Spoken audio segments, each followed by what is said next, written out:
Absolutamente. Se sujeitar ao irmão não tem nada a ver com ser conivente com seus erros. Não, absolutamente. Se sujeitar ao irmão é respeitá-lo. É, quando for corrigi-lo, corrigir com amor cristão. Nunca ficar falando dele pelas costas, mas ter sabedoria de Deus, buscar de Deus, ter respeito pela pessoa, a fim de que o Senhor seja glorificado nisso tudo. É óbvio que, por mais que nós se sujeitar a Deus é muito mais fácil do que ao irmão. Os irmãos há de conver comigo. Por quê? Porque quando Pedro diz sujeitai-vos uns aos outros, ele não qualifica outros.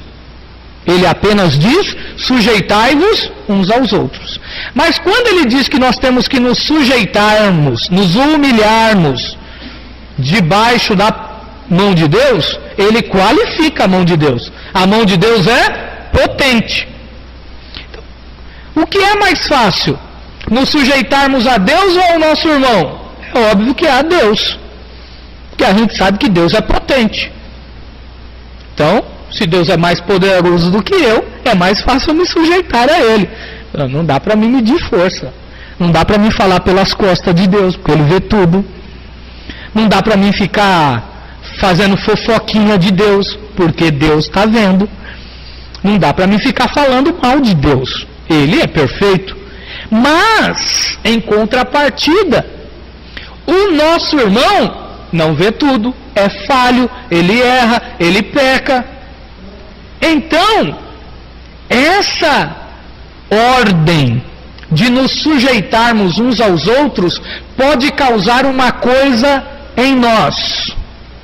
O que pode causar em nós? O mal do século 21, a ansiedade. Pedro sabia, e é óbvio que sabia, ele está sendo inspirado por Deus, né? Então Deus vai conduzindo enquanto ele escreve.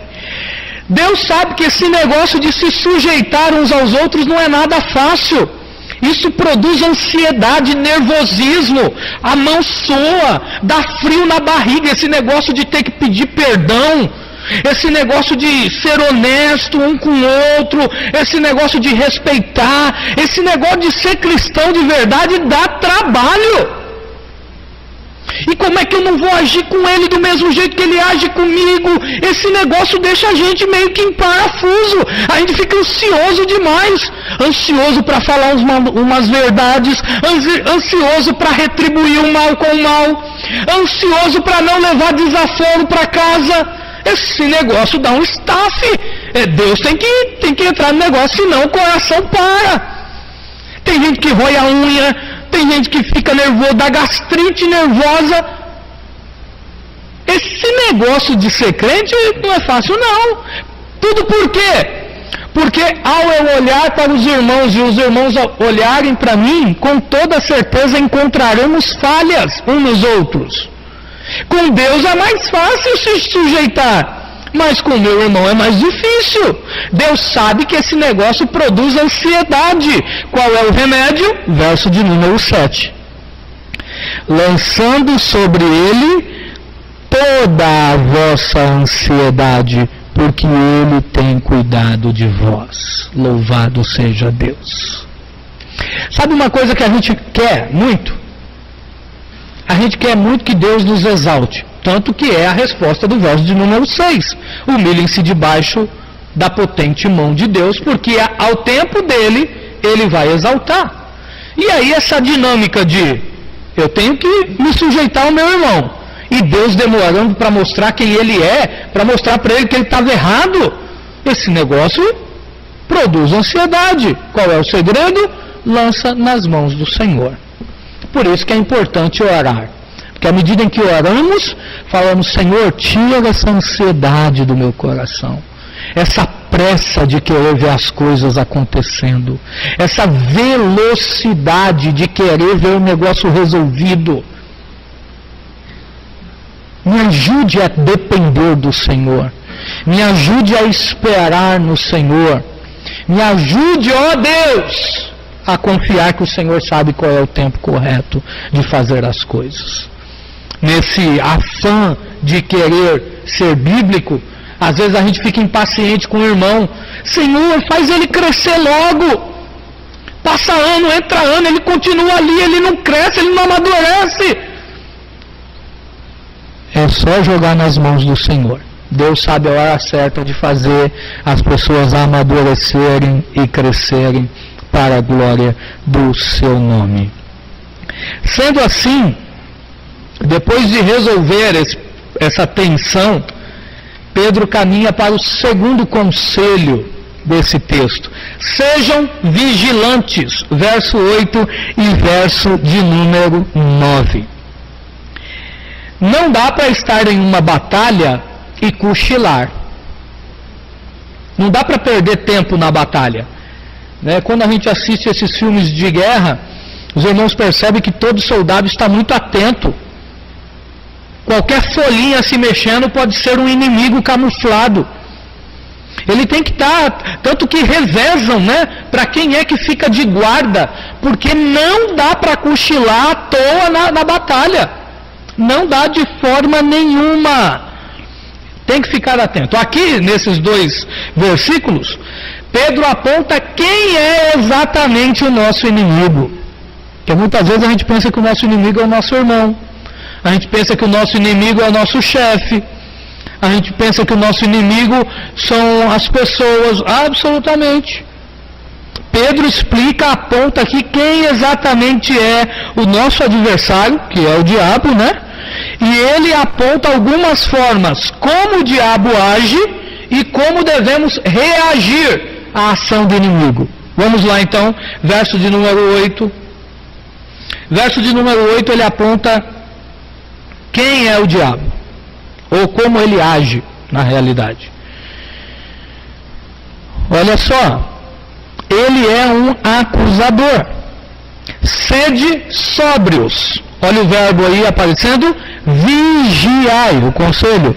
Porque o diabo, vosso adversário, anda em derredor, bramando como leão, buscando a quem possa tragar. Essa palavra diabo significa literalmente acusador, aquele que acusa. Aquele que está atento aos nossos erros e está pronto para nos acusar. Notem que ele está ao derredor. E é simples, os irmãos sabem por quê. Ele está ao nosso derredor, porque ao nosso redor está o anjo do Senhor. Mas o diabo não se dá por satisfeito. Ele continua ao nosso derredor, bramando, nos acusando, esperando alguém dar lugar para ele tragar. Pedro aqui aponta duas formas do diabo agir. O diabo nos acusa diante de Deus. Ele fala de nós. Ele está pronto para observar qualquer de uma das nossas falhas, para ficar nos acusando. Mesmo quando Deus já nos perdoou, Ele ainda continua nos acusando. Ele utiliza pessoas, Ele utiliza a nossa própria mente, e fica lançando seta, nos influenciando a ter uma vida de culpabilidade, e a gente fica todo dia nos acusando. Isso impede o nosso relacionamento com Deus. Uma vez que confessamos o nosso pecado e deixamos, nós alcançamos o perdão pelo sangue de Cristo. É isso que diz o texto. Mas o diabo vai continuar nos acusando. Por quê? Porque à medida em que ele nos acusa, ele nos causa desânimo. Desânimo para orar, desânimo para cultuar, para adorar a Deus. E aí a gente fica perdido no culto, sem sentir a presença de Deus, só conversando. Na maioria das vezes, as distrações no culto, de ficar conversando, olhando no celular e outras coisas mais, na maioria das vezes, toda essa distração todas essas conversas, na realidade é uma fuga para não prestarmos atenção no culto. E olha os pais aqui, o meu recado. Quando você perceber que o seu filho está conversando muito no culto, investigue, converse com ele, procure saber o que é que está acontecendo, porque possa ser que o relacionamento dele e dela com Deus não esteja muito bem, e a fuga que ele está tendo é ficar se distraindo no culto, para não ter que se concentrar, porque o Espírito Santo vai lidar com o pecado, o Espírito Santo vai martelar no coração. Só que quem está culpado, quem ainda não alcançou o perdão, ou se o inimigo está acusando, ele quer se distrair, ele não quer pensar em Deus, ele não quer chegar perto de Deus. O que é que o texto diz? Que as nossas iniquidades fazem divisão entre nós e o nosso Deus. Quando nós ficarmos muito distraídos no culto, a luz no painel tem que acender. Opa! Eu preciso arrumar meu altar, porque eu não posso perder nenhum momento da oportunidade que tenho de adorar a Deus. E essa é uma estratégia do diabo. Ele está, mas notem, aquele ditado que existe, que cão que ladra não morde, não se aplica ao diabo. Ele não fica só acusando, ele não fica só rugindo, ele também morde, ele também traga, ele também destroça, ele também põe a perder a nossa vida se dermos lugar, ele também põe a perder os nossos relacionamentos, seja em casa, seja aqui na igreja, seja no serviço, se nós não vigiarmos. É preciso acordar, é preciso estar atento. Espiritualidade não está ligado proporcionalmente ao barulho que eu faço no culto. Eu posso fazer muito barulho e não estar bem com Deus. Espiritualidade não está diretamente ligada ao barulho que faço. Espiritualidade está diretamente ligado ao meu comportamento com Deus diante das situações. Costumeiramente, as pessoas, e eu não estou falando aqui que todo barulho não é de Deus, de forma nenhuma. Eu gosto de um barulho, eu gosto de dar glória a Deus alto, e por aí vai. Mas costumeiramente, as pessoas que fazem muito barulho, que se dizem muito espiritual, por muito falar, por fazer muito barulho, costumeiramente, essas pessoas sempre estão envolvidas em alguma confusão. Costumeiramente, nós temos que aconselhar. Costumeiramente, nós temos que lidar com algum pecado. Por quê? Porque a espiritualidade não está ligada ao barulho que faço.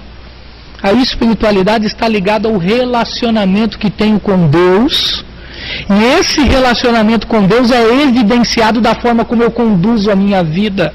E uma das formas que se evidencia que alguém está com um bom relacionamento com Deus é que essa pessoa está atento ao que o diabo está oferecendo, ao que o diabo está rugindo. Ele está atento. Se ele é jovem, ele sabe que ele precisa tomar cuidado com o seu namoro. Ele sabe que ele não pode ficar, que o diabo vai ficar oferecendo essas coisas. É o comportamento que demonstra. E a pessoa pode ficar gritando aqui na igreja, dando glória a Deus, falando línguas estranhas altas, e sair daqui e ficar com uma menina aí na rua, ou ficar com um rapaz aí na rua. Não é o barulho que determina, mas é o comportamento. É isso que determina. Vigiai, porque o diabo está ali, pronto para tragar. Olha o verso de número 7. Qual deve ser a nossa reação? Como devemos reagir a essas duas formas de o diabo agir contra nós. Verso de número 9. Olha o que ele diz. Ao qual quem? Ao diabo, resistir firmes na fé. Não é simplesmente resistir, é preciso resistir na fé.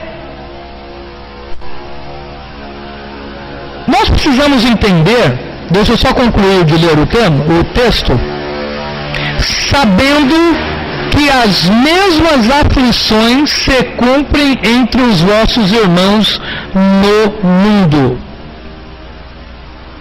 O cristão que possui, então, um relacionamento sincero, autêntico com o Mestre, com Cristo, ele sabe que ele precisa resistir firme na fé em Cristo o diabo, todos os pratos que o diabo apresentar. Logo, as pessoas os cristãos que não possuem um relacionamento autêntico com o Senhor, corre um sério risco de serem tragados pelo diabo. É óbvio que o poderoso sangue de Cristo Jesus, a poderosa mão de Deus, mesmo depois que o diabo conseguir êxito em alguma investida na nossa vida, é óbvio que a mão de Deus pode nos resgatar. É óbvio que ela pode nos tirar. Por isso que Pedro diz: humilhai-vos debaixo da potente mão de Deus. Então, aqueles que caem em pecado, aqueles que erram, aqueles que são tragados de alguma forma pelo diabo em alguma situação, é óbvio que se humilhando debaixo da potente mão de Deus, buscando o perdão do Senhor, ela é potente, não só para disciplinar, mas também para resgatar. Por isso que é preciso estar atento.